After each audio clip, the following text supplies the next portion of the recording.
identities, right? This symbol that is in the middle there is the identity symbol, right? This is the equal to sign, right? And then this is identical stuff, right? This is the identity symbol. So now what's the identity trying to do? It's trying to say that on both parts, right? On the left side, this is the left hand side, and this is the right hand side. What you have on the left hand side is identical to what is on the right hand side. So it means that there may exist some values, right, of A and B, such that at the end of the day, mathematically, this side will be equivalent to whatever or identical to whatever is over here.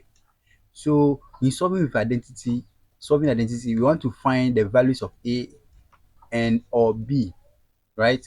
Such that those will be some factors. Those will be numbers, right? That will be standing outside each bracket, such that those numbers will make what you have on the right hand side to be identical or equal to what is on the left hand side. Okay, so how do we solve that? To solve that, there are two methods in general. The two methods, the first one is cover up rule. So the cover up rule. So in this session, we are going to be focusing on the cover up rule. What's the cover up rule about?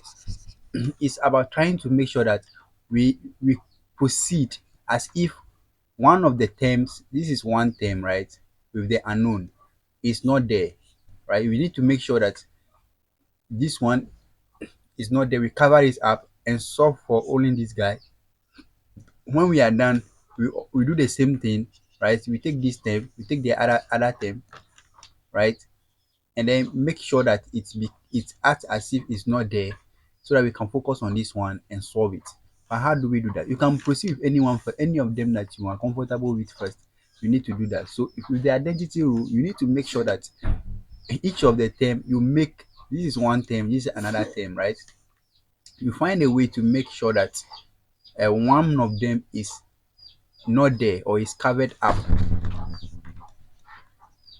One of them is covered up during the exercise. So how do we make sure that one is covered up? Basically is to make sure that that entire term becomes zero. To make that term zero, right? So how do we make sure that this term is zero if we want to eliminate this one? So we need to choose a value of x, that will make this particular term zero. So one simple way that I do is that I choose the term that I want to cover up. So I do b to multiply x minus 1, right? I equate it to 0. I want this thing to be 0, so I solve for the value of x. If I divide both sides by b and both sides by b, I'll be having just x minus 1 equal to 0. So x is equal to 1. So if I choose a value such that the value of x is equal to 1, then I'll be able to cover this one up. So in simple term, another way of just seeing it is that look into the bracket, right? Look into the bracket and just take the bracket one. So x minus 1 equal to 0. So x is equal to 1. So you need to pick the value of 1 if you want to cover up this term, right? So we say when x equals to 1, what happens? So on throughout the entire system, throughout the entire equation from left to right, we need to put in the value of 1. So here is 2 to the power 1 squared, because x, the value of x is 1. So 1 squared plus 3 times 1 plus 1 is equal to a to multiply. I'm not using identical, but then it's equal to a x. X is value of 1, right? X is 1, so it's going to be 1 plus 2 wherever we see x, but then this term will be 0. So this one is the one that is covered up when the value of x is 1. So this is what we do. Then we solve for the value of a. So I have 2 times 1 squared is 2 plus 3 plus 1 equals to a times 3, right? That will be 3a, because 1 plus 2 is 3. 3 times a is 3a. So if we solve for this, we are going to have 6 is equal to 3a. I can still write this as 3a is equal to 6. So if you divide both sides, a will be equal to 6 over 3. So the value of a is equal to 2. So we got the value of a to be equal to 2, right? Now, that's when you solve for the first one, when x is equal to 1. When x is equal to 1, we are able to find that the value of a is equal to 2. So when x is equal to 1, we realize that a is equal to 2. So this is fine. Now we need to cover up this guy. We need to cover up this guy and solve for b.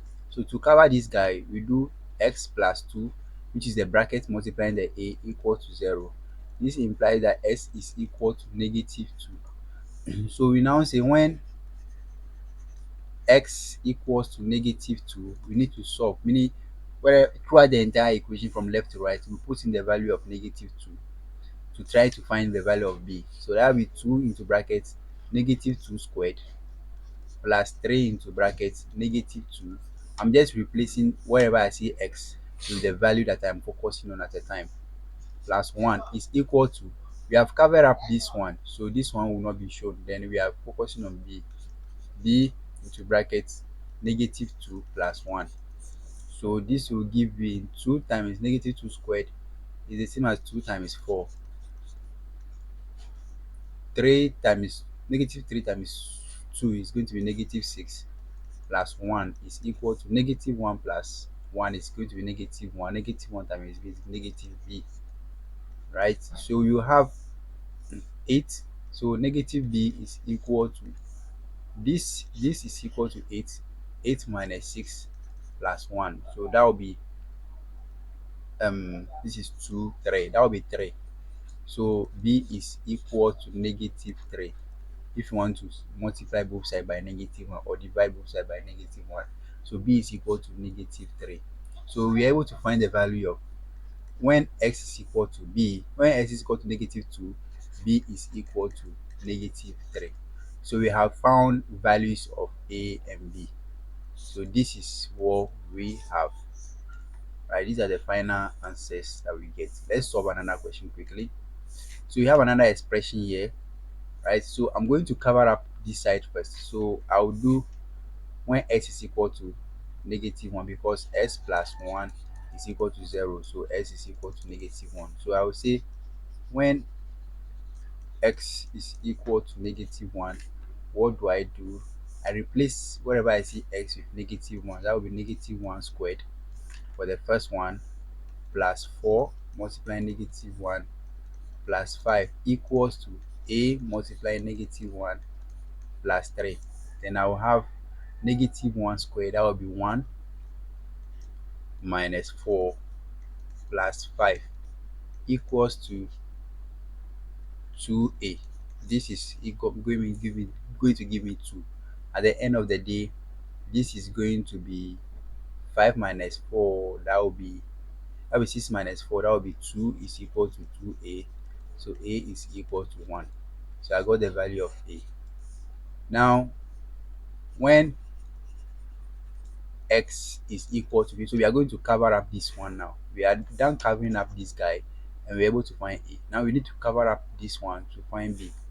So to cover up this one, we need to take what is in the brackets in front of the a, or multiplying the a. X plus 3, we equate it to 0. Then I will know s is equal to negative 3. So I will say when s is equal to negative 3, because it is this value that will make us cover up a so that we can focus on b, right? So wherever I see x, I will now put negative 3 there. So it become negative 3 squared from left to right, right? Plus 4 multiplying negative 3 plus 5 is equal to b multiplying negative 3 plus 1. So we have negative 3 squared is give you 9 minus 12 plus 5 equals to negative 2b. At the end of the day, 9 minus 12, that will be negative 3 plus 5 is going to be 2. 2 is equal to negative 2b, right? And then so b is equal to negative 1. So this is the final answer. So you got a to be 1 and b to be negative 1. Let's solve another one. So here quickly, when s is equal to, I want to cover up b. To cover up b, x is equal to 2. So when s is equal to 2, that's when this guy will be um, covered up so that we can focus and get this.